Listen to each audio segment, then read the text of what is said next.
இந்த உலகத்துல மனுஷன் எவ்வளவோ தவறுகள் செய்யறான். அதுக்கெல்லாம் என்ன காரணம்? அதை பத்தின ஆராய்ச்சி தான் இன்னைக்கு. இதுக்கு ஆராய்ச்சி என்னத்துக்கு? அது தெரிஞ்ச விஷயம் தானே அப்படின்னு நீங்க நினைக்கலாம். ஆனா அப்படி அலட்சியமா இந்த விஷயத்தை விட்டுறக்கூடாது. பொதுவா எல்லோரும் நினைக்கலாம், எது சரி எது தவறு அப்படின்னு தெரியாததுனாலதான் மனுஷன் தப்பு பண்றான் அப்படின்னு. ஆனா அப்படி சொல்லிட முடியாது. மனுஷன் தெரிஞ்சே தான் தவறுகள் பண்றான். இப்போ உதாரணத்துக்கு ஒரு சாலையில இடது பக்கம் போக வேண்டிய ஒருத்தர் நடுக்கோட்டை தாண்டி வலது பக்கமா வண்டியை ஓட்டிட்டு போறாருன்னு வச்சுங்க. என்னப்பா இது தப்பு இல்லையா அப்படின்னு அவர்கிட்ட கேட்டா, அதெல்லாம் எனக்கு தெரியும், நீ உன் வேலையை பார்த்துட்டு போ அப்படிம்பார். வலது பக்கமா போறது தப்புன்னு தெரிஞ்சே தான் அவர் அப்படி செய்யறார், அப்படி போறார். பெரிய உத்தியோகத்தில் இருக்கிறவங்க கூட லஞ்சம் வாங்குறாங்க. அவங்களுக்கெல்லாம் லஞ்சம் வாங்குறது தப்புன்னு தெரியலன்னு அர்த்தம்? திருடுறது தப்புன்னு தெரியாமலாம் மனுஷன் திருடுறான்? நல்லாவே தெரியும். நீங்க வேணும்னா கேட்டு பாருங்க, வேற வழி இல்ல அதனாலதான் திருடுறேன்பா. திருடுறது ஒரு புண்ணியமான காரியம்னு திருடனே கூட சொல்ல மாட்டான்.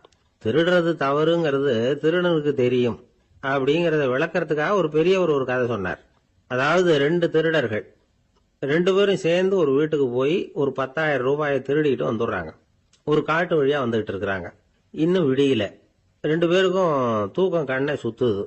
சரி, இப்படியே ஒரு மரத்தடியில படுத்து தூங்குவோம், காலையில விடிஞ்சதும் இந்த பணத்தை 2 பேரும் பங்கு போட்டுக்குவோம் அப்படின்னு முடிவு பண்றாங்க. அதே மாதிரி படுத்து தூங்குறாங்க. நடு ராத்திரியில ஒரு திருடன் முழிச்சுக்கிறான். விடிகிற வரைக்கும் காத்துக்கிட்டு இருந்தா 5,000 ரூபா தான் கிடைக்கும், இப்பவே கம்பி நீட்டினா 10,000 ரூபா கிடைக்கும் அப்படின்னு யோசிச்சு பார்த்துட்டு ஒரு முடிவுக்கு வந்தான். மெதுவா அந்த 10,000த்தையும் சுருட்டிக்கிட்டு அடுத்தவனுக்கு தெரியாம ஓடி போயிட்டான். விடியுது. அடுத்தவன் எழுந்திரிச்சு பாக்குறான். பணத்தையும் காணல, பாகஸ்தனையும் காணல. இந்த திருடன் அந்த திருடனை திட்டுறான். திருட்டு பய, அயோக்கிய பய, இப்படி அநியாயமா கிளப்பிட்டு போட்டானே அப்படிங்கிறான். இதுல இருந்து என்ன தெரியுது? தெரியாம எடுத்துக்கிட்டு போறது திருட்டு, அயோக்கியத்தனம், அநியாயம் அப்படிங்கறது இவனுக்கு தெரிஞ்சிருக்குது. அதனாலதான் அடுத்தவனை பார்த்து இப்படி திட்டுறான். அதனால தெரியாததுனால மனுஷன் தவறு பண்றான்னு சொல்றது சரியில்லை. அப்படின்னா மனுஷன் பண்ற தவறுகளுக்கு உண்மையான காரணம் தான் என்ன? இதே சந்தேகம் அர்ஜுனனுக்கும் வந்துதான். அதனாலதான் அவன் பகவானை பார்த்து கேக்குறான், மனுஷன் தன் விருப்பத்துக்கு விரோதமா ஏதோ ஒரு சக்தியினால பலாத்காரமா இழுக்கப்பட்டது மாதிரி பாவம் பண்றானே, அந்த சக்தி என்ன அப்படின்னு கேக்குறான். இதுக்கு பகவான் பதில் சொல்றார், காமமும் குரோதமும் தான் அந்த சக்திகள், அதாவது ஆசையும் சினமும். இது ரெண்டும் உன்னுடைய எதிரிகள் அப்படிங்கறத புரிஞ்சுக்கோ அப்படிங்கிறார். இன்னமும் நுணுக்கமா பார்த்தா காமத்தினுடைய மறு உருவங்கள் தான் குரோதமும் லோபமும். ஆசை நிறைவேறலன்னா குரோதம், அதாவது கோபம். ஆசை நிறைவேறிட்டதுன்னா லோபம், அதாவது பேராசை. பாவத்தை கண்ட்ரோல் பண்ணணும்னா அதுக்கு மெயின் சுவிட்ச் எது அப்படிங்கறது இப்பதான் தெரியுது. அதுக்கு மனுஷன் தெரிஞ்சேதான் தவறு பண்றான் அப்படின்னு பேசிக்கிட்டோமே. அதுக்கு ஒரு உதாரணம். ஒரு ஆளு ஹோட்டல்ல சாப்பிட போனான். சாப்பிட்டு முடிச்சான். எழுந்திரிச்சு முதலாளி கிட்ட பில்ல கொடுத்தான். காசை கொடுக்கல. முதலாளி பணம் கொடுன்னு கேட்டார். இவன் என்கிட்ட பணம் இல்லைன்னா. முதலாளி கொஞ்சம் கூட அலட்டிக்கல. உள்ளே இருந்து ஒரு ஆளை கூப்பிட்டார். இவனை கூப்பிட்டுட்டு போய் இட்லி மாவு ஆட்ட சொல்லுனார். இவனும் கவலைப்படாம உள்ள போயிட்டான். அப்போ அழைச்சிட்டு போற ஆளு கேக்குறான், ஏன் சார் சாப்பிடுறதுக்கு முன்னாடி காசு இல்லைங்கிறது உங்களுக்கு தெரியாதா அப்படின்னு கேக்குறான். தெரியும், காசு இல்லைங்கிறதும் தெரியும், காசு இல்லாம சாப்பிட்டா மாவாட்டணுங்கிறதும் தெரியும் அப்படின்னா அந்த ஆள். அப்படின்னா நீங்க உங்க வீட்லயே சாப்பிட்டு இருக்கலாமே அப்படின்னு கேக்குறான் அவன். அதுக்கு இவர் சொல்றாரு, அது எப்படி, அங்க சாப்பிட்டாலும் நான் இதே வேலையை தானே செய்ய வேண்டியிருக்கும் அப்படின்னாராம். ஒரு ஊர்ல ஒரு பெரிய செல்வந்தர் இருந்தார். பணத்துக்கு பஞ்சம் இல்லை. அதனால இந்த உலகத்துல முடியாத காரியம் எதுவும் இல்லைன்னு நினைச்சார். பணம் இருந்தாலே அந்த நினைப்பு தானா வந்துடும். அதனால இவரும் அப்படி நினைச்சதுல ஒன்றும் தப்பு இல்லை. அந்த ஊருக்கு குருநானக் ஒரு தடவை வந்தார். அவருக்கு இந்த செல்வந்தர் ரொம்ப பிரமாதமா ஒரு வரவேற்பு கொடுத்தார். ஊர் எல்லையிலேயே எங்க வீட்டுக்கு விருந்து சாப்பிட்டுட்டு போகணும்னு கேட்டுக்கிட்டார். அவரும் சரின்னு ஒத்துக்கிட்டார். உடனே தன்னுடைய பங்களாவில் ஒரு பெரிய விருந்துக்கு ஏற்பாடு பண்ணார். குருநானக் அழைச்சிட்டு வீட்டுக்கு போனார். உட்கார வச்சார். ஐயா, நான் இந்த ஊர்லயே ரொம்ப பெரிய வசதி உள்ளவன், என்னால எல்லாம் முடியும், உங்களுக்காக நான் என்ன செய்யணும்னு சொல்லுங்க, எதுவா இருந்தாலும் பரவாயில்ல, எவ்வளவு செலவானாலும் பரவாயில்ல, என்னால செய்ய முடியும், என்ன செய்யணும்னு சொல்லுங்க, அது போதும், நான் செய்யறேன் அப்படின்னு நான் ரொம்ப பணிவா. இதை கேட்டதும் குருநானக் சிந்திச்சார் கொஞ்ச நேரம். அதுக்கப்புறம் தன்னோட சட்ட பைக்குள்ள கையை விட்டு ஒரு பழைய ஊசி ஒன்னு எடுத்தார். அந்த செல்வந்தர்கிட்ட கொடுத்தார். இத பாருங்க, இவ்வளவு தூரம் நீங்க கேட்கறதுனால சொல்றேன், எனக்கு நீங்க செய்ய வேண்டிய உதவி இதுதான். ஊசிய கையில வாங்கிக்கிட்டு இதை என்ன செய்யணும் சொல்லுங்க அப்படின்னாரு அவரு. நீங்க செய்ய வேண்டியது என்னன்னா, இந்த ஊசிய பத்திரமா வச்சிருக்கணும்.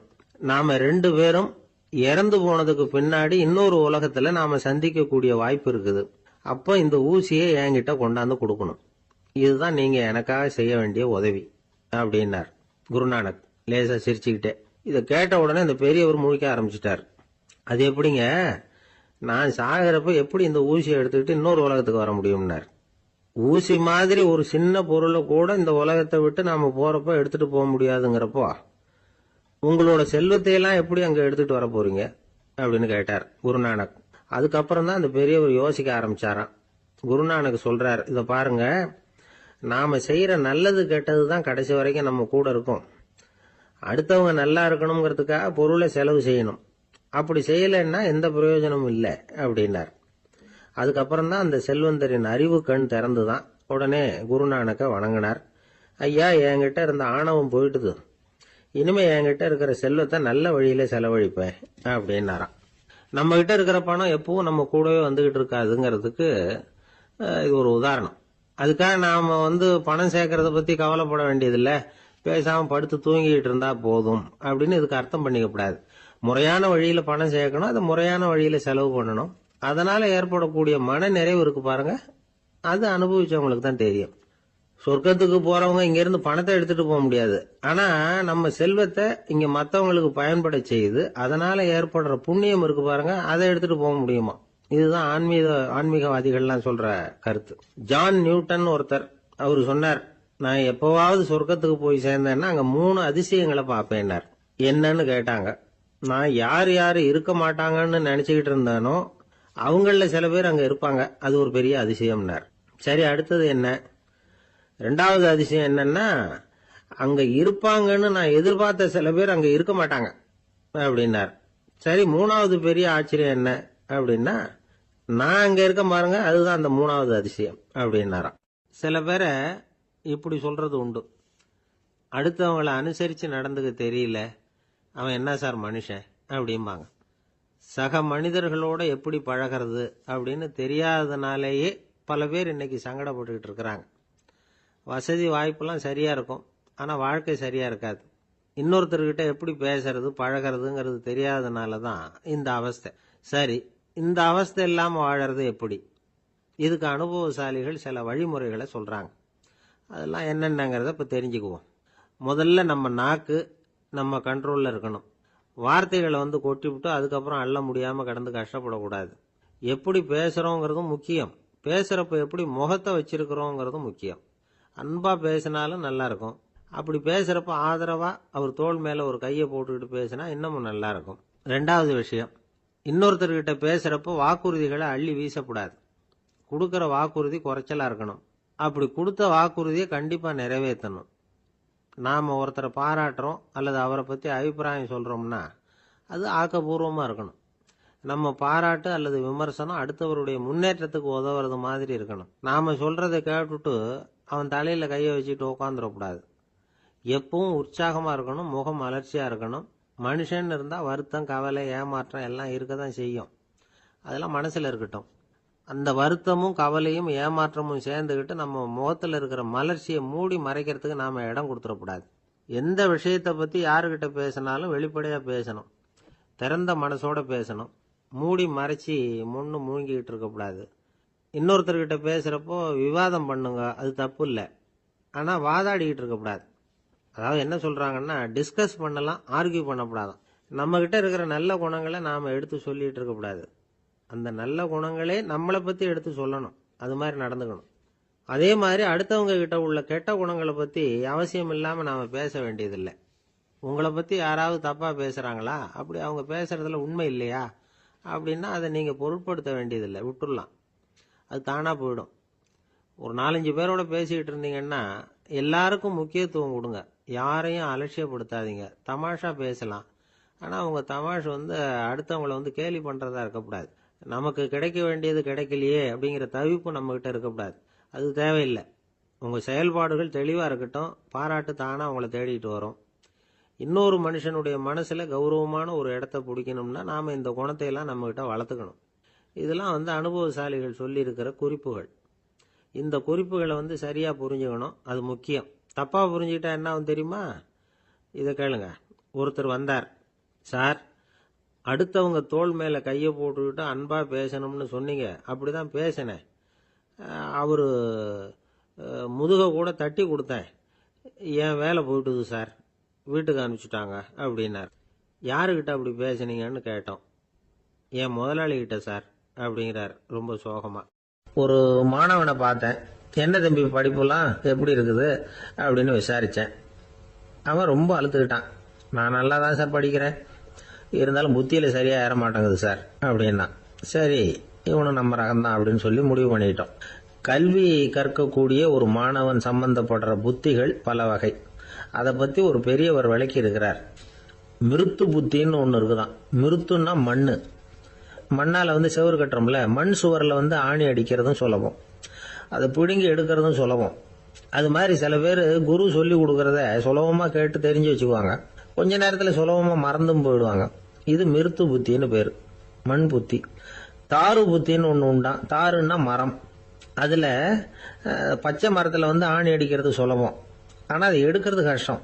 அது மாதிரி ஆசிரியர்கிட்ட இருந்து கேட்டதை கவனமா மனசுல பதிய வச்சுக்கிட்டு அதை மறக்காம இருக்கிறது தாரு புத்தி. பட்டை மரமா இருந்தா அதுல ஆணி அடிக்கிறதும் கஷ்டம், அடிக்கிற ஆணியும் சீக்கிரம் நழுவிடும். அது மாதிரி கேட்கிற விஷயம் மனசுல பதியறதும் கஷ்டம். அப்படியே பதிஞ்சாலும் அது நீடிச்சு இருக்கிறதும் கஷ்டம், கொஞ்ச காலத்துல மறந்துடும். இன்னொரு வகை புத்தி ஒன்று உண்டு, அதுக்கு பேரு சிலா புத்தின்னு பேரு. சிலான்னா கல்லு. ஒரு கருங்கல்ல 4 துளைய போட்டு ஒரு துளையில உளிய வச்சு அடிச்சா மற்ற துளை வழியாவும் பிளந்து கல்லு 2 ஆயிடும். அது மாதிரி சந்தியான இடங்கள்ல குறிப்பா ஒரு பொருளை சொன்னா அதை வச்சுக்கிட்டு மற்றதையும் தெரிஞ்சுக்கிறது, அது சிலா புத்தின்னு பேர். வேணு புத்தின்னா என்ன தெரியுமா? வேணும்னா மூங்கில். மூங்கில் கணுவுல ஒரு பக்கம் உளிய வச்சு அடிச்சா 2 பக்கமும் பிளந்துரும். அது மாதிரி ஒரு செய்தியை கேட்டுக்கிட்டு இருக்கிறப்பவே அதோட முன்பின் தொடர்களையும் தெரிஞ்சுக்கணும், அது வேணு புத்தி. தைல புத்தின்னு ஒன்று உண்டு. தைலம்ங்கிறது எண்ணெய். தண்ணியில ஒரு துளி எண்ணெயை விட்டா அது தண்ணி பூரா பரவி போடுதுல்ல, அது இப்படி பரவுறது மாதிரி ஆசிரியர் சுருக்கமா ஒரு கருத்தை சொன்னா அதை வச்சுக்கிட்டு பூரா விஷயங்களையும் தெரிஞ்சுக்கணும், அது தைல புத்தி. கற்பூர புத்தின்னு ஒன்று கேள்விப்பட்டிருக்கோம். அது எப்படின்னா, கற்பூரம் தீ பட்ட உடனே பிடிச்சிக்கும். ஆசிரியர் சொன்ன உடனே நுண்ணறிவோட பாடங்களை புரிஞ்சுக்கிறது இந்த வகை புத்தி. கரி புத்தின்னு ஒன்று. அது எப்படின்னா, கரியில நெருப்பை வச்சு விசிறிய பிறகு அதுக்கப்புறம் அது கறி நெருப்பாகும். அது மாதிரி காலம்பரை சாயந்தர வேலைகளில் ஆசிரியர் பாடம் சொல்லி கொடுப்பார், அதை கொண்டு புரிஞ்சுக்கிறது இந்த வகை. கதலித்தண்டு புத்தின்னு ஒன்று சொல்லுவாங்க. கதலிங்கிறது வாழை மரம். வாழைத்தண்டுல தீ வைக்கிறது எவ்வளவு சிரமமோ அவ்வளவு சிரமத்தோட கல்வி கற்கிறது கதலித்தண்டு புத்தி. இதை தவிர இன்னும் சில வகையான மாணவர்களை கூட அடையாளம் காட்டுறாங்க. ஆசிரியர் சொன்னதுல நல்லதை மட்டும் எடுத்துக்கிறவன் அன்னம். ஆசிரியர் கிடைச்ச இடத்துல பாடத்தை கேட்டுக்கிட்டு பிறகு தனியா உட்காந்து சிந்திக்கிறவன் பசு. பசுமாடு அப்படித்தானே, புல்லு கண்ட இடத்துல மேயும், அதுக்கப்புறம் நிதானமா அசை போட்டுக்கும். ஆசிரியர் சொன்னதை தவிர வேற எதையும் சொல்ல முடியாதவன் கிளி. பல இடங்கள்ல பாடங்கள் கேட்டு கடைசியில ஒன்னும் புரியாம போறவன் ஆடு. ஆடு ஒரு செடியில வயிறார மேயாது, ஒரே செடியில இக்கரைக்கு அக்கறை பச்சைன்னு அங்கேயும் இங்கேயும் அலைஞ்சிக்கிட்டே இருக்கும். சில பேருக்கு எருமைன்னு பேரு. எருமை எப்படின்னா, குளத்து நீரை கலக்கி தான் குடிக்கும். அது மாதிரி ஆசிரியர் மனசை நோக செய்து பயில்கிற மாணவர்கள்லாம் இந்த ரகம். இவ்வளவுலாம் இருந்தாலும் இந்த காலத்து மாணவர்கள்லாம் ஒரு தனி ரகம். ஒரு ஆசிரியர் வகுப்புல பாடம் நடத்திக்கிட்டு இருந்தார். இலக்கண வகுப்பு. இறந்த காலம், நிகழ்காலம், எதிர்காலம், past tense, present tense, future tense, இதை பத்திலாம் பாடம் நடத்துறார். எல்லாம் சொல்லி கொடுத்துட்டு இப்ப நான் ஒரு வாக்கியம் சொல்லுவேன், அது என்ன காலம் அப்படிங்கறத நீங்க சொல்லணும்னார் ஆசிரியர். சரி, நாங்க மாணவர்கள்லாம், நான் நாளைக்கும் பாடம் நடத்த போகிறேன், இது என்ன காலம் அப்படின்னு கேட்டார் ஆசிரியர். அதாவது நான் நாளைக்கும் பாடம் நடத்த போகிறேன், இந்த வாக்கியம் என்ன காலம்னு கேட்டார். ஒரு பையன் மெதுவா எழுந்திரிச்சு சொன்னான், இது எங்க போதாத காலம் சார் அப்படின்னு சொல்லிவிட்டு உட்காந்துட்டானா. ஒரு மனுஷனை பார்த்து என்கிட்ட வாலாட்டாதே அப்படின்னு சொன்னா அவன் நம்ம கிட்ட ஏதோ வம்புக்கு வர்றான்னு அர்த்தம். ஒரு நாயை பார்த்து யாரும் என்கிட்ட வாலாட்டாதே அப்படின்னு சொல்றது இல்லை. ஏன்னா நாய் வாலாட்டுனா அது நம்ம கிட்ட தன்னுடைய நன்றியை தெரிவிக்கிறதாக நினைச்சுக்கிட்டு இருக்கிறோம். ஆனா அது அப்படி இல்லை அப்படின்னு சொல்றாங்க அது சம்பந்தமான நிபுணர்கள். ஒரு நாய் தன்னுடைய வாலை இந்த பக்கமும் அந்த பக்கமுமா இப்படியும் அப்படியும் ஆட்டிக்கிட்டு இருந்தா அது பதட்டத்துல கூட இருக்கலாம். நாய் நட்பா இருந்தாலும் வாலாட்டும், ஆத்திரத்துல இருந்தாலும் வாலாட்டும், கோபத்துல இருந்தாலும் வாலாட்டும், குழப்பத்துல இருந்தாலும் வாலாட்டும், மகிழ்ச்சியா இருந்தா கூட அது வாலாட்டும். அதை நாம தப்பா புரிஞ்சுக்கிட்டு அதுகிட்ட போய் மாட்டிக்க கூடாது. நாயை பத்தி எனக்கு நல்லா தெரியும் அப்படின்னு சொல்றவங்க கூட அதுகிட்ட கடி வாங்கிட்டு நிக்கிறது உண்டு. நிபுணர்கள் என்ன சொல்றாங்க தெரியுமா? எப்பவுமே நாய்கள் திடீர்னு கடிச்சு விடுறது இல்ல, கடிக்கிறதுக்கு முன்னாடி சில அறிகுறிகளை காட்டும். அதை சரியா புரிஞ்சுக்கிட்டோம்னா தப்பிச்சுக்கலாம். ஒரு வீட்டுக்கு போறீங்க, அங்க புதுசா ஒரு நாயை பாக்குறீங்க, உடனே அதுகிட்ட போய் குனிஞ்சு சிரிச்சுக்கிட்டே அது தலையில தட்டுறீங்க. இது ரொம்ப தப்பா. ஒரு நாய் இன்னொரு நாயை நேருக்கு நேர் பார்த்து பல்ல காட்டுனா அது தன்னுடைய தன்முனைப்பை காட்டுதுன்னு அர்த்தமா. உன்னை விட நான் பெரியவன் அப்படின்னு சொல்லுதுன்னு அர்த்தம். அதனால நீங்க அது மாதிரி கிட்ட போய் சிரிக்கிறோம் அப்படின்னு நினைச்சுக்கிட்டு பல்ல காட்டினா உங்களையும் எதிரியா நினைச்சிரும். இன்னொரு விஷயம் என்னன்னா, தலையில தட்டுனா நாய்க்கு பிடிக்காது. அது தன்னை அடக்கிறதாகவும் அச்சுறுத்துறதாகவும் நினைச்சுக்கிட்டு இருக்கும். சரி, அப்படின்னா புதுசா ஒரு இடத்துல அல்லது வீட்டுல நாய்க்குட்டியை பார்த்தா என்ன பண்றது? நீங்க சும்மா இருங்க, அதுவா கிட்ட வரட்டும். அதுக்கப்புறம் அதுகிட்ட கனிவா பேசுங்க. கண்ணம், மார்பு, தோல் இங்கெல்லாம் தட்டலாம், தப்பு இல்லையா? தலையில தான் தட்டப்படாதான். ஒரு நாய் உங்களை நோக்கி ஓடி வருது, நீங்களும் ஓடுனா அது துரத்த ஆரம்பிச்சிடும். அசையாம சில மாதிரி நின்றுடுங்க, அது கிட்ட வராது.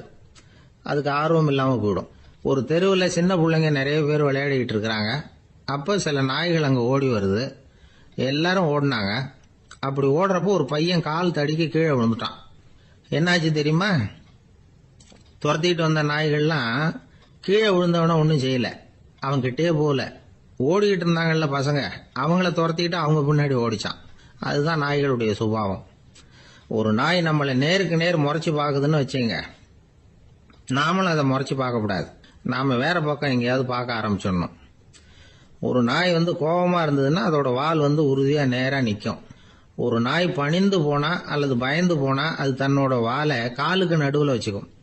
ஒரு நாய் நம்மளை பார்த்து பயந்து நிக்குதுன்னு வச்சுங்க, அதனால நமக்கு ஆபத்து இல்லைன்னு நினைச்சிடக்கூடாது. உங்களை பார்த்துட்டு ஒரு நாய் ஒடுங்குச்சுன்னா நீங்க விலகி போயிடணும் அப்படின்னு அது நினைக்குது. நிறைய பேர் பயந்து போன நாயால கடிபடுறாங்க. இவன் நம்மளை விட பெரிய ஆள், மாட்டிக்கிட்டோம், வேற வழி இல்லை அப்படிங்கிற நினைப்புல தான் நாய் கடிக்க ஆரம்பிக்குதான். இதே மாதிரி சங்கிலியால கட்டி போடப்பட்டிருக்கிற நாயும் ஆபத்தானதுதான். தொடர்ந்து கட்டி போட்டிருந்தா காலப்போக்கில் அது ஒரு மாதிரி ஆயிடும். நாய் குழந்தைகளை கடிக்காது அப்படின்னு சில பேர் சொல்லுவாங்க. அதுவும் ஒரு தவறான நம்பிக்கை. அதனால சின்ன குழந்தைகளை தனியா நாயோட விளையாட விடக்கூடாது. ஆக கூடி நாயை பத்தி நிறைய விஷயம் புரிஞ்சுக்க வேண்டியிருக்குது.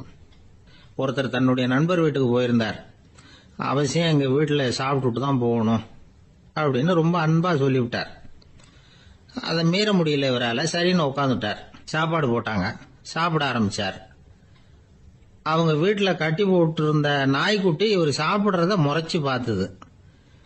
ஏன் இப்படி என்ன இது முறைச்சு பாக்குது உங்க வீட்டு நாய்க்குட்டி அப்படின்னு அவர் கேட்டார். அப்ப அவங்க சொன்னாங்களாம், அதுகிட்ட ஒரு கெட்ட பழக்கம்ங்க, தன்னோட தட்டுல யாரு சாப்பிட்டாலும் அது அப்படிதான் முறைச்சு பார்க்கும் அப்படின்னாரா அவர். ஒருத்தர் ரொம்ப அவசரமா வந்தார். சார், மனுஷன் நிம்மதியா இருக்கிறதுக்கு என்ன வழின்னு கேட்டார்.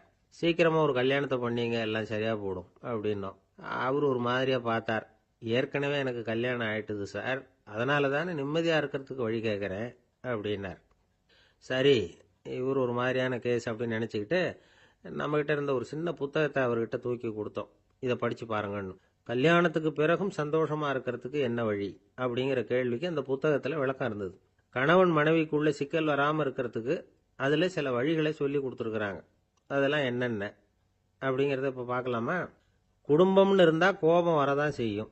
அது வந்துட்டு போட்டும் பரவாயில்ல. ஆனா அந்த கோபம் ஒரே நேரத்துல ரெண்டு பேருக்கும் வந்துடாம பாத்துக்கணும். ஒரு சமயத்துல யாராவது ஒருத்தர் தான் கோபப்படணும், அடுத்தவங்க அமைதியா இருக்கணும். அதுக்கப்புறம் இவர் அமைதியான உடனே அவங்க ஆரம்பிச்சுக்கலாம். கோபமா ஏதாவது சொன்னா உடனே கோபமா பதில் சொல்லக்கூடாது. கொஞ்சம் பொறுத்து கோபம் தீர்ந்த உடனே அந்த பதில சொல்லலாம். அப்போ பதில் கோபமா இருந்தா கூட அது அவளுக்கு பெருசா தெரியாது. அற்ப விஷயத்துக்கெல்லாம் காய்ச்சி மூச்சுன்னு கத்திட்டு இருக்க கூடாது. உங்க ரெண்டு பேருக்குள்ள ஒரு தர்க்கம் ஆரம்பம் ஆயிட்டுதுன்னு வச்சுக்கோங்க, கடுமையா ரெண்டு பேரும் விவாதம் பண்றீங்க. உங்கள ஒருத்தர் இதுல ஜெயிக்கணும்னா அது நீங்களா இருக்க வேணாம், அடுத்தவங்க ஜெயிக்கிறதுக்கு நீங்க துணையா இருங்களேன். அப்படின்னா நீங்க கொஞ்சம் விட்டு கொடுக்கணும், அவ்வளவுதான். ஏதாவது குத்தம் சொல்லணுமா, செஞ்ச தப்பை சுட்டி காட்டணுமா, விமர்சனம் பண்ணணுமா, பண்ணுங்க, வேணான்னு சொல்லல. ஆனா சொன்னதை அப்படி சொல்றத கொஞ்சம் அன்பா இதமா சொல்லுங்க. எப்போ நடந்த தவறுகளை எல்லாம் இப்போ போய் மறுபடியும் ஞாபகப்படுத்திட்டு இருக்க வேண்டாம். நான் அப்பவே சொன்னேன் இந்த புடவை வேணாம்னு, நீங்க தான் கேட்கல, இப்போ பாருங்க கிழிஞ்சு போச்சு இப்படின்னு கத்துனாங்க ஒரு அம்மா. எப்போ சொன்னீங்கன்னு கேட்டால் ஒரு 10 வருஷத்துக்கு முன்னாடி தீபாவளி சமயத்தில் அப்படிங்கிறாங்க. அது என்ன இன்னும் அப்படியே புதுசாகவே இருக்கும்? உங்களுக்கு அவர் தான் பெருசு, அவருக்கு நீங்கள் தான் பெருசு. அதை விட இந்த உலகத்தில் வேற எதுவும் முக்கியம் இல்லைன்னு நினைக்கணும். நீ தான் என்னுடைய உலகம்னு எத்தனை தடவை சொல்லியிருப்பீங்க? அதெல்லாம் வெறும் வசனமாக போயிடக்கூடாது. ஏதாவது ஒரு பிரச்சனையை பற்றி கடுமையாக விவாதம் பண்ணிக்கிட்டு இருக்கீங்க, அதை அப்படியே பாதியில் விட்டுட்டு படுக்கைக்கு போயிடக்கூடாது. சொச்சத்தை நாளைக்கு பேசிக்கலாம்னு. அப்படி போனால் தூக்கம் வராது. பிரச்சனையை ஒரு முடிவு பண்ணிக்கிட்டு அதுக்கப்புறமா தூங்க போகணும். ஒரு நாளில் ஒரு தடவையாவது உங்கள் ஜோடியை பாராட்டி நல்ல விதமாக கனிவாக ஒரு வார்த்தை சொல்லணும் அப்படின்னு தீர்மானம் பண்ணீங்க. ஏதாவது தப்பு பண்ணிவிட்டீங்கன்னா பரவாயில்ல, அதை ஒத்துக்கிறதுக்கும் மன்னிப்பு கேட்கறதுக்கும் தயாராக இருக்கணும். அது ஒன்றும் கேவலம் கிடையாது. வீட்டுக்குள்ளே தானே கேட்க போகிறீங்க, வெளியில் யாருக்கு தெரிய போகுதோ? எப்படியோ உங்களுக்குள்ள ஒரு சமரசம் ஆனால் சரிதான். ஒரு தகராறுன்னு எடுத்துக்கிட்டா குறைஞ்சபட்சம் அதுக்கு 2 பேர் தேவை. தனியாகவே உட்காந்துக்கிட்டு நான் இப்போ தகராறு பண்ணிகிட்டு இருக்கிறேன் அப்படின்னு யாரும் சொல்ல முடியாது. 2 பேர் தகராறு பண்ணுறாங்கன்னா பொதுவாக அந்த 2 பேரில் யார் அதிகமாக பேசுகிறாங்களோ அவங்க பேரில் தான் தப்பு இருக்கும். அதை மனசில் வச்சுக்கணும். இதெல்லாம் தான் அந்த புத்தகத்தில் போட்டிருக்கிற வழிமுறைகள். இவ்வளவும் சரியாக வரலைன்னா அப்புறமா சொல்லுங்கள், வேற புத்தகம் ஏதாவது இருக்கான்னு தேடுவோம். ஒரு கணவன் தன்னுடைய மனைவியை அழைச்சிட்டு ஒரு மனோதத்துவ டாக்டர்கிட்ட வந்தாராம். டாக்டர், எங்களுக்கு கல்யாணம் ஆகி 30 வருஷ காலமாக நாங்கள் ஒரு விஷயத்தில் கூட ஒத்து போனதில்லை அப்படின்னு ஆரம்பித்தார். உடனே அந்த அம்மா குறுக்கிட்டு, அது 30 வருஷம் இல்லை 32 வருஷம் அப்படின்னாங்களாம். ஒரு ஊரில் ஒரு ராஜா இருந்தார். அவர் ஒரு நாள் காலையில் அரண்மனையில் மேல் மாடத்தில் நின்றுகிட்டு இருந்தார். அப்போ ஒரு ஆள் வீதியில் ரொம்ப வேகமாக ஓடிக்கிட்டு இருக்கான். அதை ராஜா கவனிச்சார். அவன் மனசில் ஏதோ ஒரு தவிப்பு இருக்குங்கிறத புரிஞ்சுக்கிட்டார். உடனே அரண்மனை சேவகர்களை கூப்பிட்டார். அந்த ஆளை இங்கே அழைச்சிட்டு வாங்க அப்படின்னார். இவங்க ஓடி போய் அந்த ஆளை அழைச்சிட்டு வந்தாங்க. மன்னர் முன்னாடி நிறுத்தினாங்க. மன்னர் அவனை நிமிர்ந்து பார்த்தார். எதுக்காக இவ்வளவு வேகமா ஓடிக்கிட்டு இருக்கிற அப்படின்னு கேட்டார்.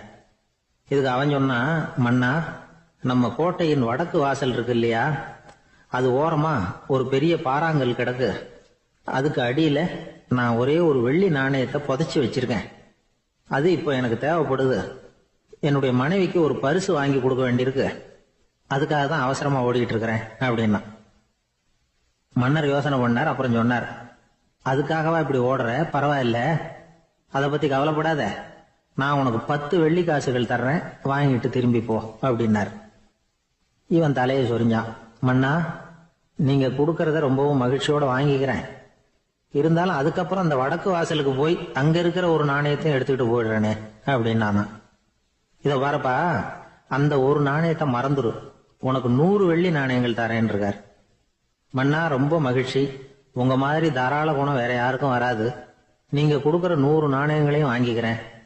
இருந்தாலும் வடக்கு வாசலுக்கு போய் அதையும் எடுத்துக்கிட்டா 101 ஆயிடுமே அப்படின்னானா. இதை பாருப்பா, அந்த ஒரு நாணயத்தை மறந்துரு, அது எக்கேடாவது கெட்டு போகட்டும். நான் உனக்கு 100 பொற்காசுகள் தரேன், அதையாவது வாங்கிட்டு வந்த வழியிலேயே திரும்பி போடுன்னாராம். தங்க நாணயங்களே தரேன்னு சொல்றீங்க, தாராளமா வாங்கிக்கிறேன். இருந்தாலும் வடக்கு வாசலுக்கு போய் அப்படின்னு மறுபடியும் ஆரம்பிச்சான். அரசர் பொறுமை இழந்துட்டார். கடைசியா ஒரு முடிவுக்கு வந்துட்டார். இதை பாருப்பா, உனக்கு என்னுடைய ராஜ்யத்திலேயே பாதியை கொடுத்துட்றேன், அப்படியாவது திருப்தியா திரும்பி போ அப்படின்னாராம். மன்னா, உங்களுடைய பெருந்தன்மைக்கு ஈடு இணையே கிடையாது. தேசத்திலேயே பாதி பிரிச்சு கொடுக்குறேன்னு சொல்றீங்க, அதனால உங்ககிட்ட ஒரு சின்ன வேண்டுகோள் அப்படின்னானா. சொல்லுன்னாராம் மன்னர் ஆர்வமா. இவன் மெதுவா ஆரம்பிச்சான். அப்படி இந்த ராஜ்யத்தை 2ஆ பிரிக்கிறப்போ அந்த வடக்கு வாசல் இருக்கிற பக்கத்தை என்கிட்டயே கொடுத்துருங்கோ அப்படின்னானா. மன்னர் அசந்து போயிட்டார். இந்த கதை எதுக்காகன்னு கேட்டா, மனம்ங்கிறது ஒரு குரங்குங்கிறத புரிஞ்சுக்கிறதுக்காகத்தான். உன்னை பிடிச்சுக்கிட்டா லேசில விடாது. அப்படிப்பட்ட மனச அறிவு தான் வழி நடத்தணும். அதுலதான் வாழ்க்கையின் வெற்றி அடங்கி இருக்குது. ஒரு சின்ன பையன் தெருவில் அழுதுகிட்டு இருந்தான். ஏன்பா அழுவுறேன்னு ஒரு பெரியவர் கேட்டார். 1 ரூபா காசை இங்க தொலைச்சுட்டேன் அப்படின்னா. சரி, அதுக்காக அழாத, அதுக்கு பதிலா 10 ரூபா தரேன், இந்தா வச்சுக்கோன்னு கொடுத்தாரு. அந்த 10 ரூபாய வாங்கி சட்டப்பையில போட்டுக்கிட்டு அதை விட அதிகமா சத்தம் போட்டு அழ ஆரம்பிச்சுட்டான். மறுபடியும் ஏன்டா அழறேன்னு கேட்டார் பெரியவர். அந்த ₹1 கிடைச்சிட்டுதுன்னா இப்ப என்கிட்ட ₹11 இருக்குமே, இப்ப ₹10 தானே இருக்கு அப்படின்னு சொல்லிவிட்டு அழறான். ஒரு ஊர்ல 4 நண்பர்கள் இருந்தாங்க. 4 பேரும் சோம்பேறிகள். 4 பேருக்கும் எந்த வேலையும் செய்யறதுக்கு உடம்பு வளையறதில்ல. இருந்தாலும் சோம்பேறித்தனத்துல ஒருத்தருக்கு ஒருத்தர் கொஞ்சம் வித்தியாசம் உண்டு. அதுக்கு தகுந்த மாதிரி அவங்களுக்கு பேர் அமைஞ்சு போச்சு. ஒருத்தன் கால் சோம்பேறி, இன்னொருத்தன் அரை சோம்பேறி, அடுத்தவன் முக்கால் சோம்பேறி, கடைசி ஆளு முழு சோம்பேறி. இவங்க 4 பேரும் நண்பர்கள். அப்புறம் எப்படி காரியம் நடக்கும்? 4 பேரும் ஒரு வீதியில அப்படியே நடந்து போய்கிட்டு இருக்கிறாங்க. நல்ல பசி. எங்கேயாவது சோறு போடுவாங்களா அப்படின்னு பார்த்துக்கிட்டே வந்தாங்க. அவங்க வந்த வழியில ஒரு ₹1 காசு கிடந்தது தரையில. அவங்க கண்ணுல அது பட்டுது. ஆனாலும் அது குனிஞ்சு எடுக்கணுமே, அதுக்கு சோம்பேறித்தனம். முழு சோம்பேறி பார்த்தான். பக்கத்துல வந்துகிட்டு இருந்த முக்கால் சோம்பேறி கிட்ட சொன்னானா, டேய் அதை கொஞ்சம் குனிஞ்சு எடுறா அப்படின்னானா. அவன் என்ன பண்ணான் தெரியுமா? அதுக்கு அடுத்தபடியா வந்த அரை சோம்பேறி கிட்ட சொன்னானா, டேய் நீ அதை கொஞ்சம் குனிஞ்சு எடுறா அப்படின்னானா. அவன் இவனை விட மோசம். அடுத்தவங்க கிட்ட சொல்லியிருக்கிறான். அவனும் குனியறதுக்கு தயாரா இல்ல. ஆக கூடி கடைசியில யாருமே காசை எடுக்கல. என்னத்துக்கு அனாவசியமா உடம்ப வளைச்சிக்கணும் அப்படின்னு எல்லாரும் பேசாம வந்துட்டாங்க. அவங்க பாட்டுக்கு நடந்து வந்துகிட்டே இருக்கிறாங்க. எதிரில் ஒருத்தன் வாழைப்பழத்தை வண்டியில வச்சு தள்ளிட்டே வந்தான். ₹4 4 பழம்னு கூவி வித்துக்கிட்டே வர்றான். இப்ப அந்த முழு சோம்பேறி சொன்னானா, டேய் வழியில கிடந்தத ₹1, அதையாவது எடுத்துக்கிட்டு வந்திருந்தா இப்ப இந்த பழத்தை வாங்கி ஆளுக்கு ஒண்ணு சாப்பிடலாமே அப்படின்னானா. ஆமா சாப்பிட்டுருக்கலாமே அப்படின்னாங்களாம் மற்றவங்களும். ஆனாலும் திரும்பி போய் அதை எடுக்கணும்னு யாருக்கும் தோணலை. பேசாம சோர்ந்து போய் நடந்து வந்தாங்களாம். இருட்டி போச்சு. வழியில ஒரு கோவில். சரி இங்கேயே படுத்து தூங்குவோம் அப்படின்னா ஒருத்தன். அதுதான் சரின்னாங்க மற்றவங்களும். அப்படியே மண்டபத்துல படுத்துட்டாங்க. கோவில் அர்ச்சகர் வேலையெல்லாம் முடிச்சு விட்டு வெளியில வந்திருக்காரு. இவங்கள பார்த்தாராம். ஏன் இப்படி சோர்ந்து போய் கிடக்குறீங்க அப்படின்னு விசாரிச்சிருக்காரு. 2 நாளாச்சுங்க நாங்க சாப்பிட்டு அப்படின்னாங்களாம். அவரு உடனே ஐயோ பாவம் அப்படின்னு சொல்லி பானை, விறகு, அரிசி, தண்ணி எல்லாம் கொடுத்து நீங்களே சமையல் பண்ணி சாப்பிட்டுக்கோங்க அப்படின்னு சொல்லிவிட்டு போயிட்டார். இந்த 4 பேருக்கும் சமையல் பண்ணி சாப்பிடணும்னு ஆசையா தான் இருந்தது. ஆனா அடுப்பு பத்த வைக்கணுமே, அதுக்கு தீப்பெட்டி வேணுமே. தீப்பெட்டி இல்ல. இப்ப முழு சோம்பேறி ஆரம்பிச்சான். அடுத்தவனை பார்த்து, டேய் கடைக்கு போய் ஒரு தீப்பெட்டி வாங்கிட்டு வாயேன் அப்படின்னு. அவன் வழக்கம் போல அடுத்தவங்க கிட்ட சொல்லியிருக்கான். அவன் அதுக்கு அடுத்தவங்க கிட்ட சொல்லியிருக்கிறான். கடைசியா கால் சோம்பேறி கிட்ட வந்து சேர்ந்தது. அவனும் அது நம்மால முடியாது அப்படின்னு பேசாம இருந்துட்டான். இப்ப தீப்பெட்டி வேணுமே, அதுக்கு என்ன பண்றது? அவங்களுக்குள்ள பேசி ஒரு முடிவுக்கு வந்தாங்களாம். அதாவது யாரு முதல்ல வாயை திறந்து பேசுறாங்களோ அவங்கதான் தீப்பெட்டி வாங்கறதுக்கு போகணும் அப்படின்னு. அவ்வளவுதான். உடனே 4 பேரும் வாயை கெட்டியா மூடிக்கிட்டு படுத்துக்கிட்டாங்க. அவங்க சமையல் பண்ணி சாப்பிட்டாங்களா என்ன அப்படிங்கறது அர்ச்சகருக்கு தெரியல. சரி பார்த்துட்டு வரலாமேன்னு வந்தார். வந்து பாக்குறாரு, இவங்க 4 பேரும் அசையாம படுத்து கிடக்குறாங்க. அர்ச்சகர் பயந்துட்டார். ஒருவேளை பசி தாங்காம செத்து போட்டாங்களோ அப்படிங்கிற பயம், அல்லது நாம கொடுத்த உணவுப் பொருள்ல ஏதாவது விஷம் கலந்துருக்குமோ அப்படின்னு பயந்தார். அப்படின்னா நம்ம மேல பழி வந்துருமே அப்படின்னு நினைச்சு நடுங்க ஆரம்பிச்சுட்டார். அப்புறம் அவரும் ஒரு முடிவுக்கு வந்தாராம். கோவிலுக்கு பக்கத்திலேயே ஒரு பெரிய குழி இருந்தது. அதுல ஒவ்வொருத்தரையா இழுத்துக்கிட்டு போய் போட்டார். கொஞ்சம் மண்ணை தள்ளினார். காலால மிதிச்சார். அவர் மிதிச்ச மிதி ஒருத்தன் அடி வயத்துல போட்டுட்டுது. அவன் உடனே வலி தாங்காம ஐயோ அம்மான்னு அலர்னான். உடனே நடந்தது என்ன தெரியுமா? மத்த 3 பேரும் துள்ளி எழுந்திருச்சாங்களாம். அவனை பார்த்து நீ தாண்டா தீப்பெட்டி வாங்க போகணும், நீ தாண்டா வாங்க போகணும், நீ தான் சத்தம் போட்ட அப்படின்னு சொல்லி ஆரம்பிச்சுட்டாங்களாம். அர்ச்சகர் பார்த்தார். இது பேய் மாதிரி தெரியுதுன்னு நினைச்சுக்கிட்டு ஒரே ஓட்டமா ஓடி போட்டாராம். கிராமப்புறங்கள்ல இப்படி ஒரு கதையை சொல்றது உண்டு. சோம்பல்ங்கிறது நம்ம முன்னேற்றத்துக்கு பெரிய தடை அப்படிங்கறத நாம புரிஞ்சுக்கணும். அதுதான் இந்த கதை சொல்ற நீதி. ஒரு பள்ளிக்கூடத்துல ஒரு புதுமையான போட்டி நடந்துதான். அதாவது சோம்பேறித்தனத்துக்கு பரிசு. அதுல 2வது பரிசு யாருக்குன்னு அறிவிச்சாங்க. ஒரு பையன் எழுந்திருச்சு மெதுவா நடந்து போய் பரிசை வாங்கிட்டான். அடுத்தது முதல் பரிசு யாருக்கு அப்படின்னு அறிவிச்சாங்களாம். அவன் கடைசி வரிசையில இருந்து கத்தனானா, ஐயா அதையும் அந்த பையன் மூலமாவே கொடுத்து அனுப்பி வச்சிருங்க, இங்க வந்தது நான் வாங்கிக்கிறேன் அப்படின்னா. ஒரு ஊர்ல ஒரு ஆள் இருந்தான். நிறைய பணம் சேர்த்தான். அவனுக்கு சம்பாதிக்க தெரியுமே தவிர செலவு பண்ண தெரியாது. மகா கஞ்சன். காசை கையில எடுக்கவே மாட்டான். எடுத்தா செலவு செய்ய வேண்டியிருக்குமே. அதனால இப்படியே அவன் காலத்தை ஓட்டி விட்டான். வயசாயிட்டது. அவனுடைய மனைவி ஒரு நாள் கேட்டாங்க, இவ்வளவு நாளா நீங்க என்ன எங்கேயுமே அழைச்சிட்டு போனதில்லை, இப்போவாவது அழைச்சிட்டு போகக்கூடாதா அப்படின்னாங்க. எங்க போகணும் சொல்லுன்னா. காசிக்கு போகணும், கங்கையில குளிக்கணும்னாங்க. இவன் பார்த்தான், இதுக்கு ஏன் அவ்வளவு தூரம் செலவு பண்ணிட்டு போகணும், நம்ம ஊர் ஆத்துலயே குளிக்கலாமே, இதுவும் புண்ணிய நதி தான், இங்க குளிச்சா அங்க குளிச்ச பலன் கிடைச்சிரும் அப்படின்னா. சரின்னு 2 பேரும் ஆத்தங்கரைக்கு போனாங்க. அன்னைக்கு ஏதோ விசேஷம், நிறைய கூட்டம், நிறைய பேர் குளிச்சுக்கிட்டு இருக்கிறாங்க. கரையில சில புரோகிதர்கள் நின்றுகிட்டு இருக்கிறாங்க. குளிக்கிறதுக்கு முந்தி அவங்க கிட்ட உட்காந்தா ஏதோ மந்திரம்லாம் சொல்லுவாங்க, கொஞ்சம் காசு கொடுக்க வேண்டியிருக்கும். அதனால இவன் என்ன பண்ணா, ஆத்தங்கரையிலேயே கொஞ்சம் தூரம் போனான். ஊரை விட்டு தள்ளி வந்துட்டான், அங்க யாருமே இல்லை. அப்பாடான்னு சந்தோஷப்பட்டான், குளிக்கலாம்னு புறப்பட்டான். இந்த நேரம் கடவுள் பார்த்தார், இந்த கஞ்சனுக்கு ஏதாவது புத்தி போகட்டணும் அப்படின்னு நினைச்சார். உடனே ஒரு புரோகிதர் மாதிரி உருவத்தை மாத்திக்கிட்டு அந்த ஆள் முன்னாடி வந்து நின்னார். அவனுக்கு அதிர்ச்சி, இங்க யாருமே இருக்க மாட்டாங்கன்னு நினைச்சா இங்கேயுமே ஒரு ஆள் வந்துட்டாரு, என்ன பண்றதுன்னு யோசனை பண்ணான்.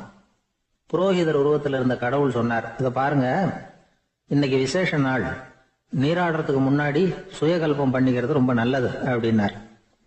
என்கிட்ட பணம் எதுவும் இல்லையேன்னா. பரவாயில்ல, அப்புறமா கொடுங்க, வாங்கிக்கிறேன்.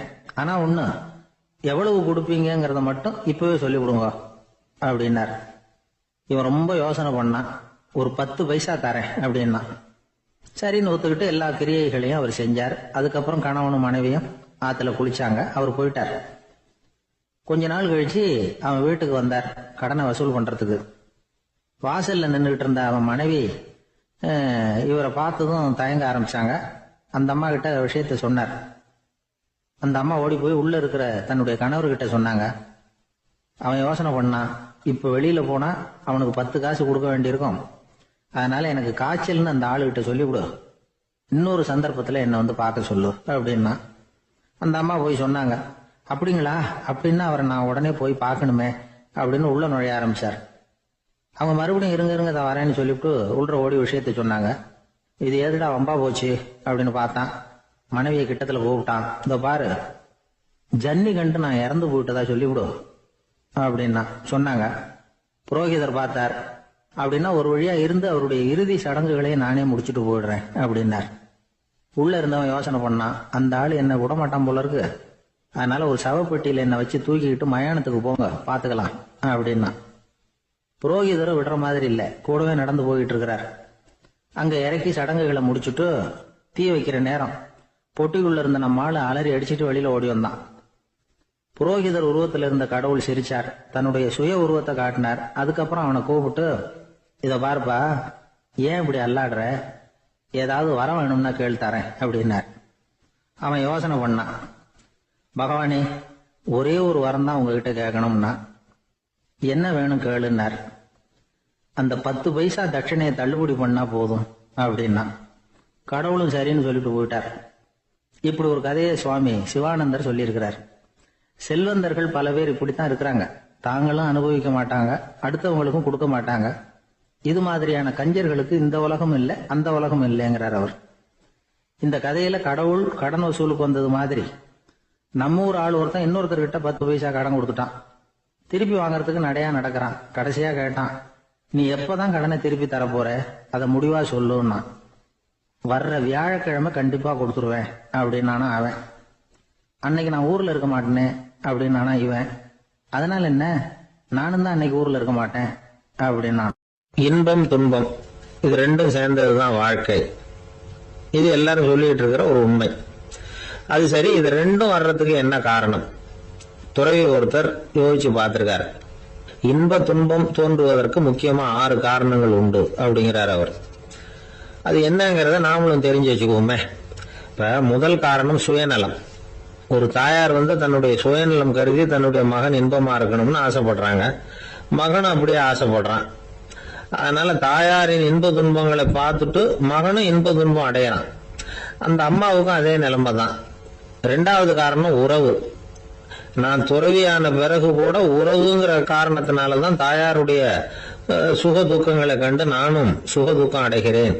என் தாயாருடைய நிலைமையும் இதுதான் அப்படிங்கிறார் ஒரு துறவி. 3வது காரணம் என்னன்னா அறிமுகம். எனக்கு அறிமுகமான ஒருத்தரை ரயில் நிலையத்துல சந்திக்கிறேன். அவர் தன்னுடைய பணப்பையை எங்கேயோ தொலைச்சு விட்டு வருத்தப்பட்டு இருக்கிறார். நானும் வருத்தப்படுறேன். அந்த சமயத்துல யாரோ ஒருத்தர் இதுதானே அவங்க பணப்பை அப்படின்னு சொல்லி கொண்டாந்து நீட்டுறார். பணப்பைய தொலைச்சவர் சந்தோஷப்படுறார், நானும் சந்தோஷப்படுறேன். இது அந்த துறவி சொல்ற அனுபவம். 4வது காரணம் என்னன்னா கருணை. எனக்கு முன்னே பின்ன தெரியாத ஒருத்தனை யாரோ ஒருத்தன் அடிச்சு காயப்படுத்தி போடுறான். கருணை காரணமா நான் அதுக்காக துக்கப்படுறேன். 5வது காரணம் எதையும் நம்புறது. ஒரு பசுமாட்டை ஒரு முரணை அடிச்சுட்டு இருக்கிறான் அப்படின்னு ஒருத்தர் வந்து நம்ம கிட்ட சொல்றாருன்னு வைங்க, உடனே நான் துக்கப்படுறேன். இன்னொருத்தர் வந்து அந்த முரணனை போலீஸ்காரங்க புடிச்சிட்டு போயிட்டாங்கன்னு சொல்லி சொல்றாரு, நான் உடனே சந்தோஷப்படுறேன். 3வதா ஒருத்தர் வந்து முதல் 2 பேரும் சொன்னது பொய்யுங்கிறார். அப்ப நான் இன்ப துன்பம் 2மே இல்லாம நிம்மதியா இருக்கிறேன். இது ஒரு விதம். அடுத்தது 6வது காரணம் என்னன்னா தன்மயமாகுதல். ஒரு நாவல் படிச்சுட்டு இருக்கிறோம், அதுல வர்ற பாத்திரங்களோட நாம ஒன்றி போயிடுறோம். அதுல வர்ற பாத்திரங்கள் சிரிச்சுன்னா நாமளும் சிரிக்கிறோம், அது அழுதுன்னா நாமளும் அழறோம். அதெல்லாம் வந்து அந்த துறவி சொல்ற அனுபவ உண்மைகள். இன்ப துன்பம் 2ம் தோன்றுவதற்கு சுயநலம், உறவு, அறிமுகம், கருணை, எதையும் நம்புறது, தன்மயமாகிறது, இது எல்லாம் தான் முக்கிய காரணம் அப்படின்னு அவர் சொல்றார். ஆக கூடி ஒட்டு மொத்தமா யோசனை பண்ணி பார்த்தா பிற பொருள்கள் மீது பற்றுதல் காரணமா தான் நாம வந்து இன்ப துன்பம் அடையிறோம் அப்படிங்கறத புரிஞ்சுக்க முடியுது. மனுஷன் வந்து இன்ப துன்பம் அடையறதுக்கு 7வது காரணம் கூட ஒண்ணு உண்டு அப்படின்னு சொல்லிட்டே வந்தார் ஒருத்தர். அது என்ன அப்படின்னு கேட்டோம். அதுதான் சார் இந்த நீங்க சொல்லிட்டு வர்ற இன்று ஒரு தகவல்னார். எப்படி சொல்றீங்கன்னு கேட்டோம். இன்று ஒரு தகவல் கேட்க ஆரம்பிக்கிறப்போ மனசுல இன்பம், ஆரம்பிச்ச உடனே இது ஏற்கனவே கேட்ட சமாச்சாரமாச்சே அப்படின்னு நினைக்கிறப்போ துன்பம் அப்படின்னு அதுக்கு ஒரு விளக்கம் கொடுத்தார். சங்கீத வித்வான்கள்ல பல வகை உண்டு. சில குறிப்பிட்ட ராகங்களை பாடுறதுல அவங்களுக்கு பெருமை வர்றது உண்டு. ஆனா ஒருத்தர் இருந்தார், அவரால் ஒரு ராகத்துக்கே பெருமை வந்தது. அந்த ராகத்தை அவர் வாசிச்சு கேட்கணும் அப்படின்னு சொல்லுவாங்க. அது என்ன ராகம்னா தோடி ராகம். சரி, அந்த வித்வான் யாருன்னா அவர் தான் திருவாவடுதுறை ராஜரத்னம் பிள்ளை. பேராசிரியர் கல்கி ஒரு சமயம் தம்முடைய பத்திரிகையில எழுதினாராம். அதை அப்படியே படிக்கிறேன் கேளுங்களேன்.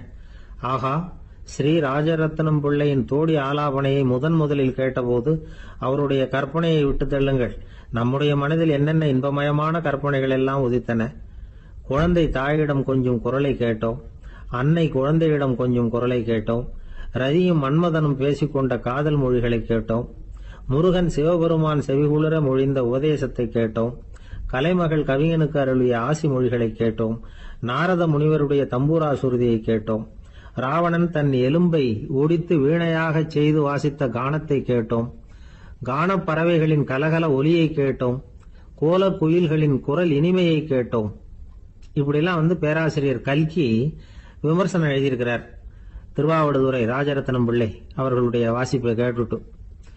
TN ராஜரத்னம் பிள்ளை வந்து இறந்து போனார். அப்போ கவிஞர் கண்ணதாசன் எழுதினார், செவியனில் ஓடி எங்கள் சிந்தையில் ஓடி இந்த புவியெல்லாம் ஓடி நின்பார் பொங்கிய தோடி வேறிங்கு எவரிடம் போகும் ஐய இனி அதை காப்பார் யாவர் அவிந்தனின் சடலத்தோடே அவிந்தது தோடிதானும் அப்படின்னு எழுதினாராம்.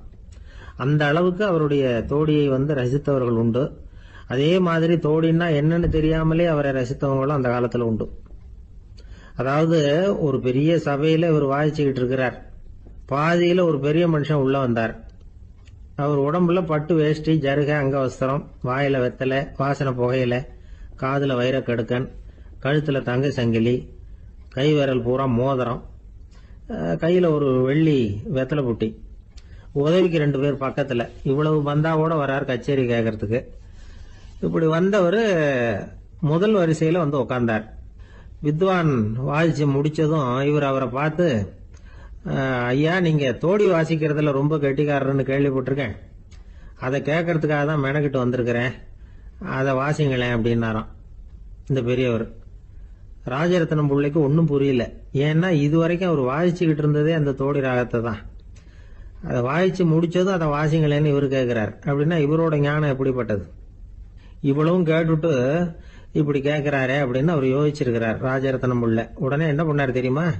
பக்கத்துல ரொம்ப சாதுவா சுருதி போட்டுக்கிட்டு இருந்த ஒரு முதுகுல ஓங்கி ஒரு குத்து விட்டாராம். அவருக்கு ஒன்றும் புரியல, எதுக்கு நம்மளை அடிக்கிறாரு இவரு, நம்மளை குத்துறாரு வித்வான்னு. அவர் அதிர்ச்சியால இவர் நிமிர்ந்து பார்த்திருக்கார். அப்ப ராஜரத்னம் பிள்ளை சொன்னாராம், ஏய்யா ஐயா பெரிய மனுஷன், என்னுடைய பரம ரசிகர், தோடி ராகம் கேட்கணுங்கிறதுக்காக இவ்வளவு தூரம் வந்திருக்கிறார், வந்து வரிசையில் உட்கார்ந்துருக்கார். நீ இந்த சமயம் பார்த்து தோடி ராகம் வாசிக்கிற நாதஸ்வரத்தை வீட்டில் வச்சுட்டு வந்துட்டியே, இப்ப ஐயாவுக்காக அந்த ராகத்தை நான் எப்படி வாசிக்கிறது அப்படின்னு சொல்லிட்டு மறுபடியும் முதுகுல ஒரு அடி கொடுத்தாராம். அடி வாங்கினவருக்கே சிரிப்பு அடக்க முடியலையா. வயிறு பசிக்குதேங்கிறது சிலரோட கவலை, வயிறு பசிக்க மாட்டேங்குதே அப்படிங்கிறது சில பேரோட கவலை. ரெண்டு விதமான கவலைக்கும் வயிறு தான் காரணமா இருக்குது. வயிறு பசிச்சதுன்னா அது இயற்கை, வயிறு பசிக்கலைன்னா அது வியாதி. ஆனா பசியையும் நாம பசிப்பிணி அப்படின்னு தான் சொல்லுவோம். என்ன காரணம்? வியாதியை போக்க வேண்டியது எவ்வளவு முக்கியமோ அதை விட முக்கியம் பசியை போக்க வேண்டியது. ஒரு சமுதாயத்துல பசிப்பிணியே இருக்கக்கூடாது, அதுதான் நல்ல சமுதாயம். பசியை போக்கணும்னா சாப்பாடு போடணும், பசியின்மையை போக்கணும்னா வைத்தியம் தான் பண்ணணும். இது சம்பந்தமா எவ்வளவோ ஆராய்ச்சிகள் நடக்குது, நிறைய மருந்து கண்டுபிடிச்சிருக்கிறாங்க. நம்ம உடம்புல பசியை தூண்டக்கூடிய பகுதி எது, இதை முதல்ல தெரிஞ்சுக்கணும் இல்லையா? நாம சாப்பிடுற ஆகாரம் செரிக்கிறதுக்கு எது காரணம் தெரியுமா? நம்ம மூளையோட பின்பகுதி தான் அதுக்கு காரணமா இருக்குதாம். மூளையின் பின்பகுதியில நரம்பு செல்களால் ஆன 2 வகையான ஆரக்சின்கள் தான் பசியை உண்டாகுது அப்படின்னு கண்டுபிடிச்சிருக்கிறாங்க. 2 ஆய்வாளர்கள் இதை கண்டுபிடிச்சிருக்காங்க.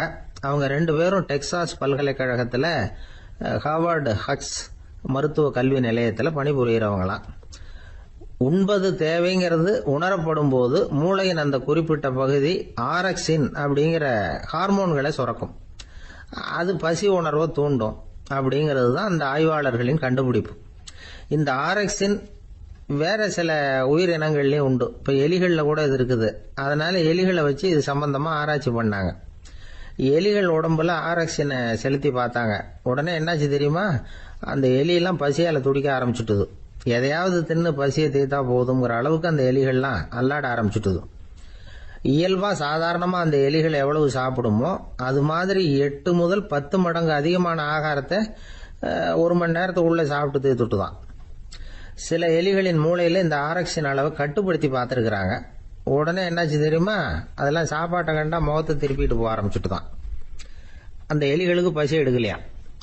இந்த ஆராய்ச்சியின் அடிப்படையில பசியை எடுக்காமல் இருக்கிற மனிதர்களுக்கும் பசியை தூண்ட முடியும் அப்படின்னு சொல்லி ஆராய்ச்சியாளர்கள் தெரிவிச்சிருக்கிறாங்க. ஆக ஆரக்சின் தான் பசிக்கு காரணம்ங்கிறது தெரிஞ்சு போச்சு. சரி, இந்த ஆரக்சின் அப்படின்னா என்ன? அது ஒரு கிரேக்க சொல். அதுக்கு பசின்னு அர்த்தம். நம்ம ஆளுங்களுக்கெல்லாம் பசியை தூண்டுறதுக்கு மருந்து தேவையில்லை, பசியை குறைக்கிறதுக்கு தான் மருந்து தேவை. ஒரு அம்மா டாக்டரை தேடி வந்தாங்களாம். டாக்டர், எங்க வீட்டுக்காரருக்கு திடீர்னு அகோர பசி, நிறைய சமைச்சு போடுறேன், அவ்வளவையும் சாப்பிட்டுட்டு கீழே கிடக்கிற குப்பை கூலங்களையும் எடுத்து சாப்பிட ஆரம்பிச்சுடுறார், என்னன்னு கவனிச்சு பாருங்க அப்படின்னாங்களாம். எவ்வளவு நாளா அப்படி இருக்குதுன்னு கேட்டிருக்காரு டாக்டர். 1 வாரமா அப்படி இருக்குதுன்னாங்களாம். இவ்வளவு நாளா ஏன் சும்மா இருந்தீங்க? ஆரம்பத்திலேயே இங்க அழைச்சிட்டு வர வேண்டியது தானே அப்படின்னாராம் டாக்டர். அது ஒண்ணும் இல்ல டாக்டர், வீடு பூரா சுத்தமாகட்டுமேன்னு பாத்துக்கிட்டு இருந்தேன் அப்படின்னாங்களாம். அந்த ஒருத்தர் ஓடி வந்தார். இன்னொருத்தரை பார்த்து, சார் உங்க சைக்கிளை ஒரு நாள் இரவல் கொடுங்களேன், பக்கத்து ஊருக்கு போயிட்டு வர வேண்டியிருக்கு அப்படின்னார். இவர் சைக்கிளை கொடுத்து பத்திரமா கொண்டுட்டு போங்கன்னார். சார், இதை பத்திரமா கொண்டு போறேன், கவலையே வேணாம், ஏன்னா இது உங்களோட சைக்கிள் அப்படின்னு நான் நினைக்கல, என்னோட சைக்கிளா நினைக்கிறேன் அப்படின்னார். அதுக்கப்புறம் தான் இவருக்கு உண்மையாவே பயம் வந்துட்டுது. ஏன்னா அவர் சொன்னது மாதிரி அதை தன்னோட சைக்கிளாவே நினைச்சு தள்ளிட்டு போட்டா என்ன பண்றது? எது எதை நம்முடையதா நினைக்கணுங்கிறதுக்கு ஒரு வரையறை இருக்கு.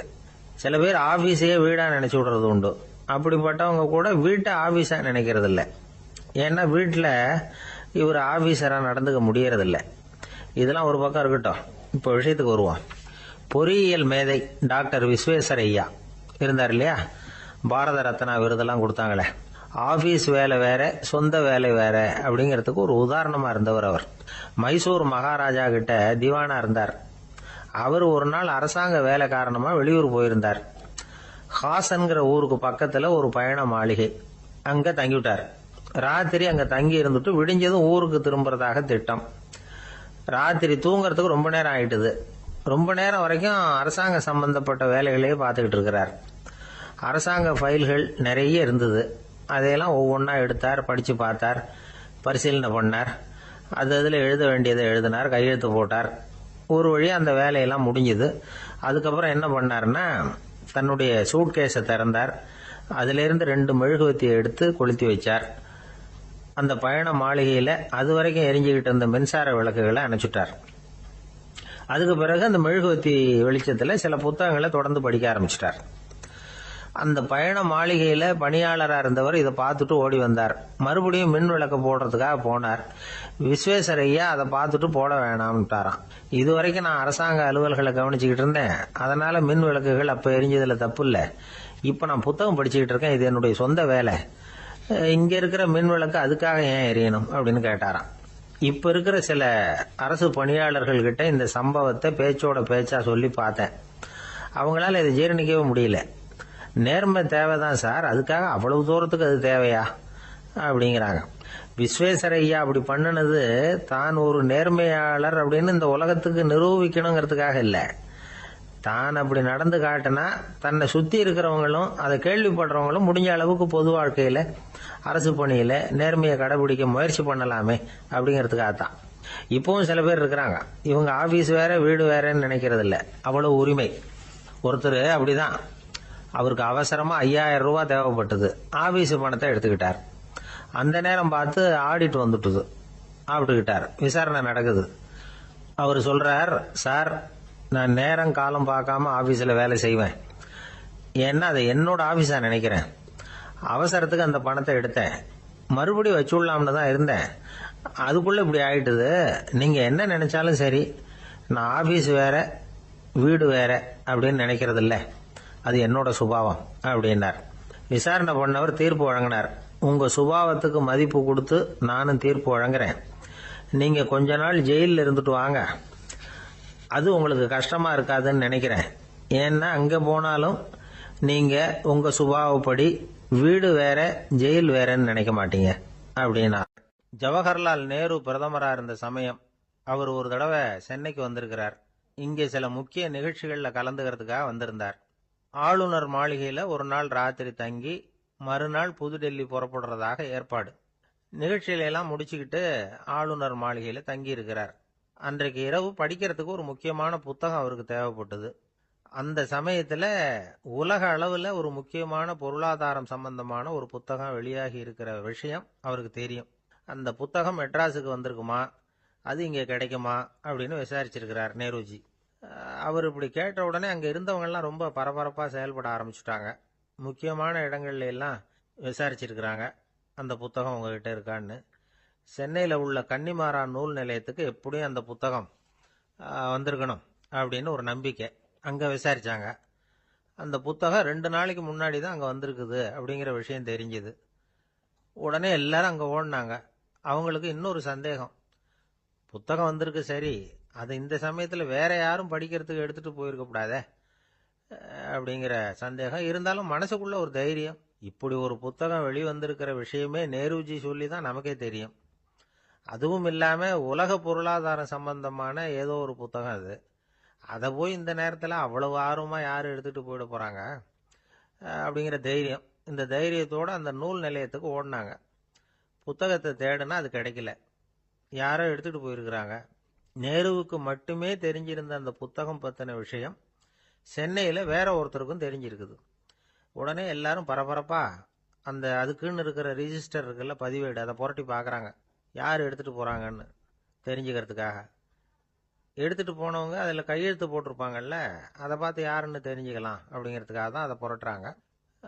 அதோ அந்த புத்தகத்தோட பேரு பக்கத்துல அதை எடுத்துக்கிட்டு போனவங்க கையெழுத்து.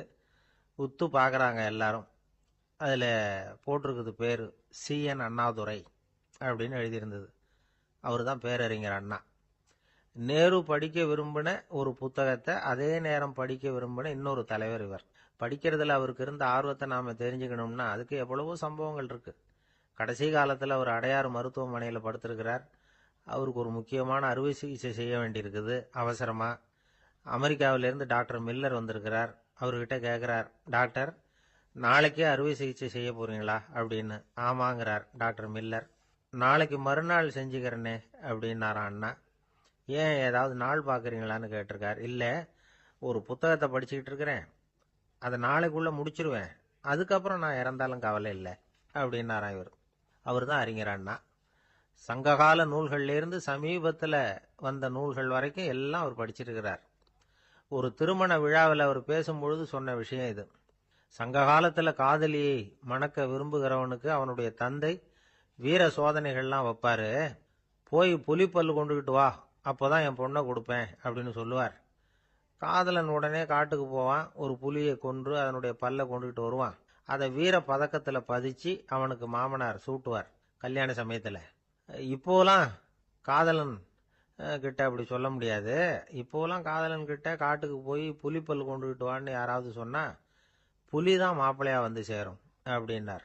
வங்க நாவலாசிரியர் சரத் சந்திரர் ஒரு நண்பர் அவர்கிட்ட வந்தார். வழக்கமா எல்லா எழுத்தாளர்கள்கிட்டையும் கேட்கிற ஒரு கேள்வியை கேட்டார். நீங்க எழுத்துத்துறைக்கு வந்தது எப்படி? இதுதான் கேள்வி. அதை தெரிஞ்சு என்ன பிரயோஜனம்னார் சரத் சந்திரர். சும்மா சொல்லுங்களேன், தெரிஞ்சுக்கிறேன் அப்படின்னார் வந்தவர்.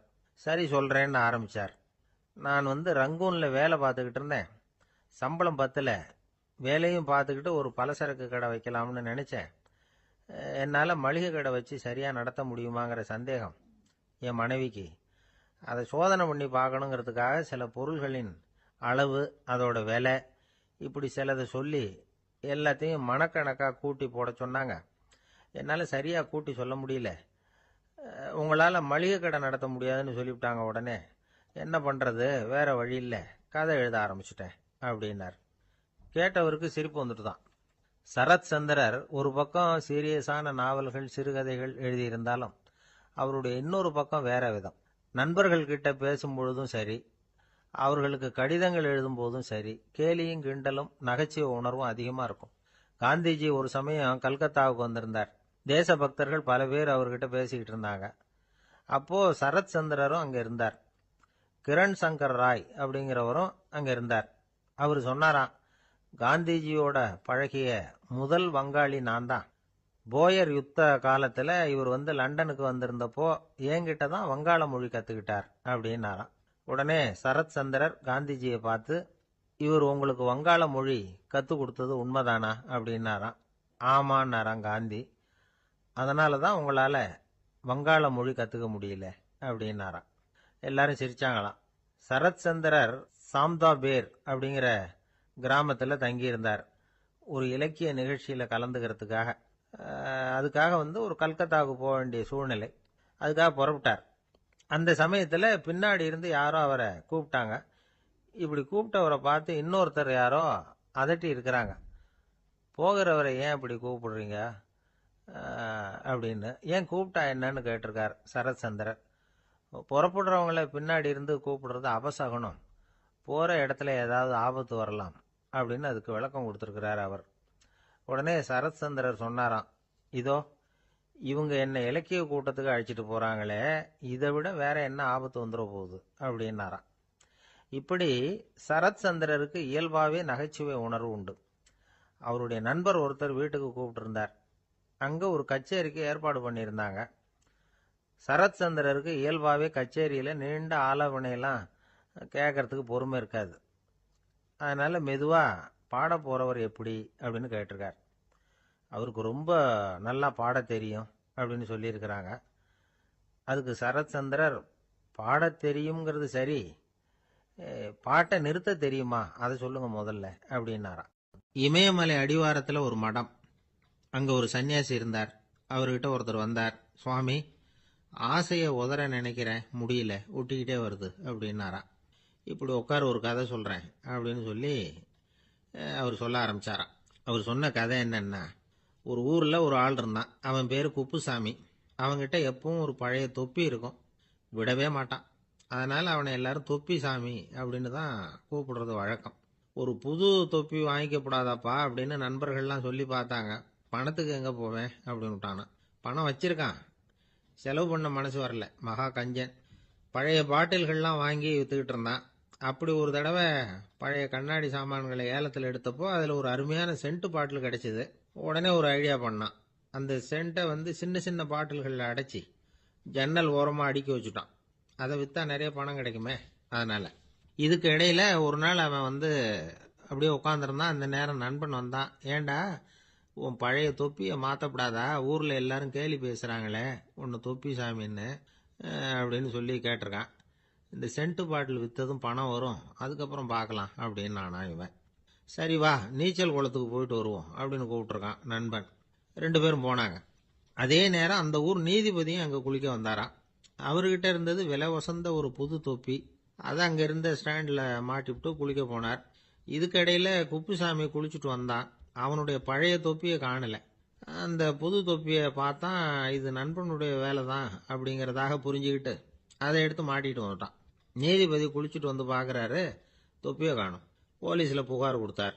அவங்க வந்து தேடினாங்க. ஒரு மூலையில பழைய தொப்பி கிடைச்சது. அடடா, இது நம்ம குப்புசாமியோட தொப்பி இல்லையா அப்படின்னு நானா ஒருத்தன். உடனே அவன் வீட்டுக்கு தேடிட்டு போயிருக்காங்க. அங்க போய் பார்த்தா புது தொப்பி அங்க இருக்குது. உடனே அவனுக்கு 1000 ரூபாய் அபராதம் போட்டாங்களாம். அவன் பணத்தை கட்டிவிட்டு ரொம்ப எரிச்சலோட வீட்டுக்கு வந்தான். பழைய தொப்பி கண்ணில் பட்டது. மறுபடியும் உன்னால தானே எனக்கு 1000 ரூபா நஷ்டம் அப்படின்னு சொல்லி அதை எடுத்துக்கிட்டு அப்படி போயிருக்கான். அந்த ஊர் குளத்துல வீசி எரிஞ்சிட்டு வந்துட்டான். அது மீன் பிடிக்கிற ஒருத்தன் கையில சிக்கிச்சு. அவன் வர்ற வழியில அதை எடுத்து வேகமா வீசி எறிஞ்சான். அது நேரா குப்புசாமி வீட்டு ஜன்னல் வழியா உள்ள வந்து இந்த சென்ட்டு பாட்டில்கள் மேல உழுந்து எல்லாம் உடஞ்சி நொறுங்கி போச்சு. குப்புசாமி பார்த்தான். தோட்டத்துல ஆழமா ஒரு குழியை வெட்டினான். அந்த தொப்பியை போட்டான், மூடிவிட்டான். இதை அடுத்த வீட்டுக்காரன் பார்த்தான். ஏதோ புதையல் தான் வச்சிருக்கான் போல இருக்குன்னு நினைச்சான். போலீஸ்ல போய் புகார் கொடுத்துட்டான். மறுபடியும் போலீஸ் குழியை தோண்டினாங்க. பழைய தொப்பி மறுபடியும் வெளியில வந்தது. எல்லாரும் சிரிக்கிறாங்க. அன்னைக்கு ராத்திரியே அந்த தொப்பியை எடுத்துக்கிட்டு நேரா புறப்பட்டான். ஒரு கல்லுல அதை சேர்த்து கட்டி குடிநீர் தொட்டி இருக்கும்ல, அதுல போட்டுட்டு வந்துட்டான். இனிமே என்ன பண்ணும் பாப்போம்னு. ஒரு நாள் திடீர்னு குழாயெல்லாம் அடைப்பட்டு போச்சு. மாநகராட்சி அலுவலர்கள் வந்து என்னன்னு பார்த்தா அந்த பழைய தொப்பி குழாயை அடைச்சிக்கிட்டு இருக்குது. இது குப்புசாமியோட தொப்பிங்கிறது தான் எல்லாருக்கும் தெரியுமே. உடனே குடிநீரை வந்து பாழாக்கணத்துக்காக குப்புசாமிக்கு கோர்ட்டு 2500 ரூபாய் அபராதம் போட்டுவிட்டது. அதையும் கட்டிவிட்டு வெளில வந்தான். கடைசியா முடிவு பண்ணான். ஒரு நெருப்பு குச்சியை கிழிச்சான். தொப்பியை கொளுத்தினான். எரிஞ்சது. எடுத்து வெளில எரிஞ்சான். கொஞ்ச நேரத்துல தீ அணைப்பு படம் வந்துட்டுது. ஆமா, இவன் எடுத்து எரிஞ்சது வெளியில விழுந்து வீட்டு கூரையே பத்திக்கிட்டு எரிய ஆரம்பிச்சுட்டுது. அவனோட பணத்தாசையும் அதோட சேர்ந்து எரிஞ்சு போச்சான். இப்படி ஒரு கதை. இந்த கதையை சொல்லி முடிச்சார் அந்த இமயமலை அடிவாரத்துல இருந்த சன்னியாசி. இப்ப அந்த குப்புசாமி எங்க இருக்கிறான்னு கேட்டார் எதிரில இருந்தவர். இதோ உன் எதிரிலே இருக்கிறான், நான் தான் அந்த குப்புசாமி அப்படின்னாராம் அந்த சன்னியாசி. அந்த குப்புசாமி கிட்ட இருந்தது மாதிரி ஒரு பழைய தொப்பி நம்ம ஒவ்வொருத்தர்கிட்டையும் உண்டு. அதை எப்படி தொலைக்கிறதுன்னு தெரியாம தடுமாறிக்கிட்டு இருக்கிறோம். அது என்ன தொப்பிங்கிறீங்களா? அதுதான் நம்மை சூழ்ந்திருக்கிற மாயை அப்படிங்கிறார் சுவாமி சின்மயானந்தர். மெய்ஞானம் கிடைக்கிறப்போ மாயை வந்து எரிஞ்சு போகும் அப்படிங்கிறது அவருடைய கருத்து. நம்மால் ஒருத்தர் வேகமா ஓடி வந்தார். காலில் மாட்டியிருந்த பழைய செருப்பு 2ஐயும் ஆவேசமா தூக்கி ஒரு கிணத்துல போட்டுட்டு வெறுங்காலோட நடந்து வந்துகிட்டு இருக்கிறார். ஏன் அப்படி பண்ணீங்க அப்படின்னு கேட்டோம். அந்த செருப்புக்கு சொந்தக்காரன் வந்து பின்னாடி வந்துகிட்டு இருக்கிறான், அதனால அப்படி பண்ணேன் அப்படிங்கிறார் இவர். ஒரு நண்பர் இருக்கார். எப்ப பார்த்தாலும் கையில ஒரு புத்தகம் இருக்கும். புத்தகம் இல்லாம எங்கேயும் புறப்பட மாட்டார். எதுக்காக இப்படி எடுத்துட்டு போறீங்க அப்படின்னு கேட்டா, எனக்கு இது ஒரு நல்ல நண்பன் மாதிரி. இந்த காலத்துல எங்க போனாலும் காத்திருக்க வேண்டியிருக்கு. அது மாதிரி சமயத்துல நான் வந்து நண்பன் கூட பேசிக்கிட்டு இருப்பேன் அப்படிம்பாரான். ஒருத்தர் ஒரு பெரிய அரச பதவியில் இருந்தார். அவர் பதவியிலிருந்து இறங்க வேண்டிய சூழ்நிலை. அரசு கொடுத்திருந்த வீட்டை விட்டுட்டு வெளியில வர்றார். வரும்பொழுது 2 கையிலையும் 2 பெட்டியை எடுத்துட்டு வந்தாராம். சார், உங்களுடைய உடைமைகள் அப்படின்னு கேட்கறாங்க அங்க இருந்த ஊழியர்கள். இவர் தன்னுடைய கையில இருக்கிற பெட்டியை காட்டி, இதுதான் என்னுடைய சொத்து அப்படின்னாராம். ஒரு பெட்டியில அவருடைய உடைகள், இன்னொரு பெட்டியில அவர் விரும்பி படிக்கிற புத்தகங்கள். அவ்வளவுதான். இதுதான் இருந்துதான்.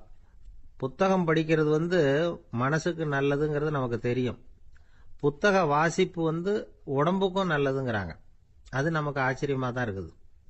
ஒரு நபர் ஒரு வருஷத்துல சராசரியா 2000 பக்கங்களை படிச்சிருக்கணுமா, யுனெஸ்கோ பரிந்துரை.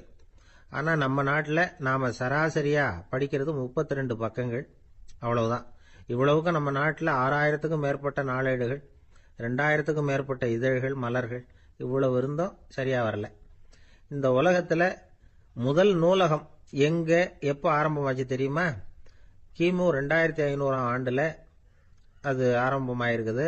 பாபிலோனியாவில் அமில் அணு அப்படிங்கிற அரசன் தான் நூலகத்தை உருவாக்கி இருக்கிறான்.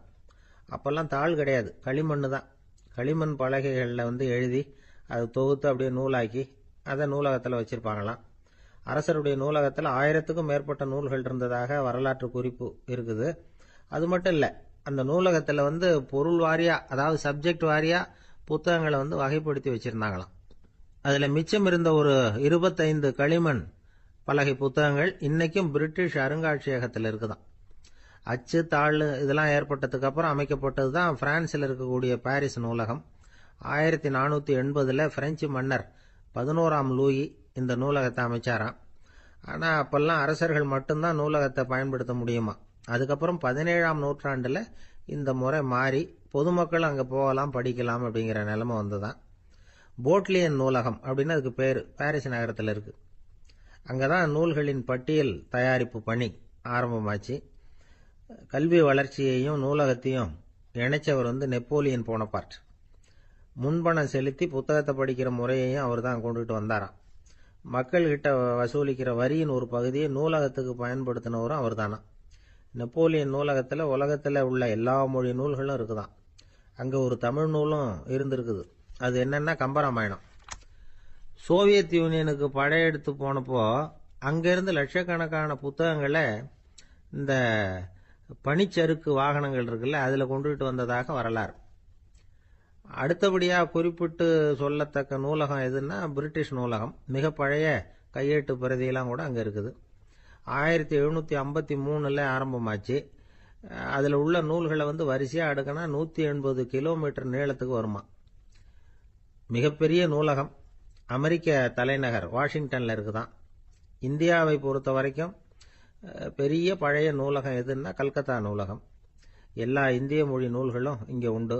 மகாகவி பாரதியார் நடத்தின இந்தியாங்கிற இதழின் எல்லா பிரதிகளும் அங்கே பாதுகாப்பாக இருக்குது. படிக்கும் பழக்கம் இங்கே வளர வேண்டியிருக்குது. ஒருத்தர்கிட்ட ஒரு புஸ்தகத்தை கொடுத்து விமர்சனம் எழுத சொல்லியிருந்தாங்க. கொஞ்ச நாள் கழிச்சு அவரை போய் பார்த்து, என்னங்க புஸ்தகத்தை படித்து பார்த்தீங்களா